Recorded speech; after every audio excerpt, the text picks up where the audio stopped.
nag-catch up tayo doon sa mga hindi natin nagawang trabaho, nag-iinis tayo, nag-general feeling tayo, nasa labas tayo to spend time.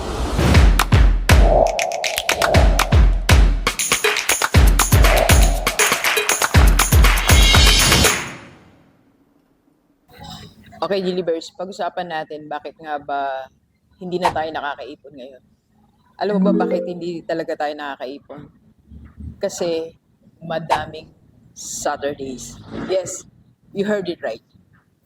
For two reasons. First, noong unang panahon po kasi ang Saturday, panahon yan ng paglalaba, paglilinis, pag-iisis ng bahay, paglalampaso, or minsan pagtitinda. Yun yung purpose ng Saturday nung araw. Kung naalala nyo yan, nung mga panahon natin, 90s, di ba? Basta pag Sabado, nasa bahay lang tayo. Kung naalala ko pag Saturday, nandun kami sa bahay, tapos maglilinis, maglalampaso, kasi magagalit yung ate ko. Kailangan gawin natin yan. Pero ngayon, napansin mo ba, naiba na kasi yung purpose ng Saturday. Hindi na siya general cleaning. Hindi na siya pagtatrabaho sa bahay.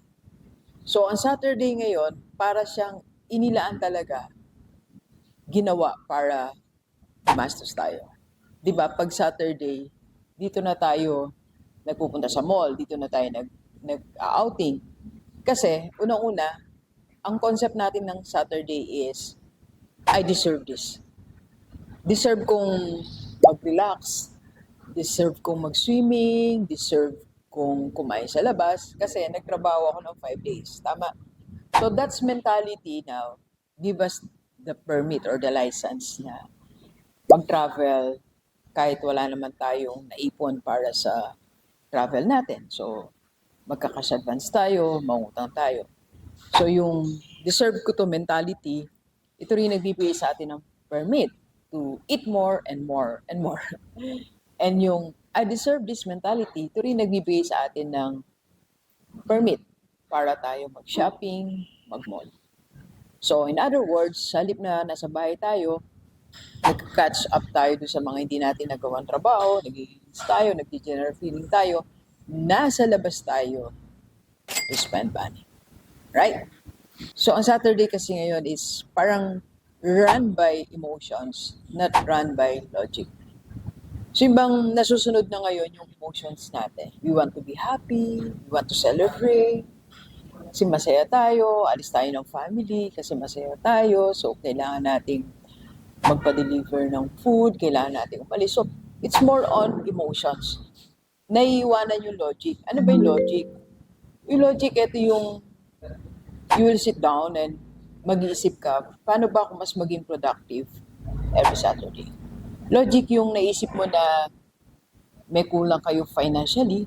So, paano ka ba makakaahon mula dun sa break-even lifestyle or mula dun sa laging kapos, wala emergency fund, laging nang hiram, di na nababawasan yung utang. Di natin tinitingnan yung logic aspect. So, sa halip na hanap tayong paraan to earn more or hanap tayo ng paraan to build relationship, yung dadalo ka sa mahal mo sa buhay, dadalo ka sa mga pamangkin mo na may sakit, dadalo ka sa kamag-anak mo na may sakit, dadalo ka sa mga relatives natin na matagal mo hindi nakikita. That's logic kasi when you do that, you're building relationship. Pero nawawala na kasi siya.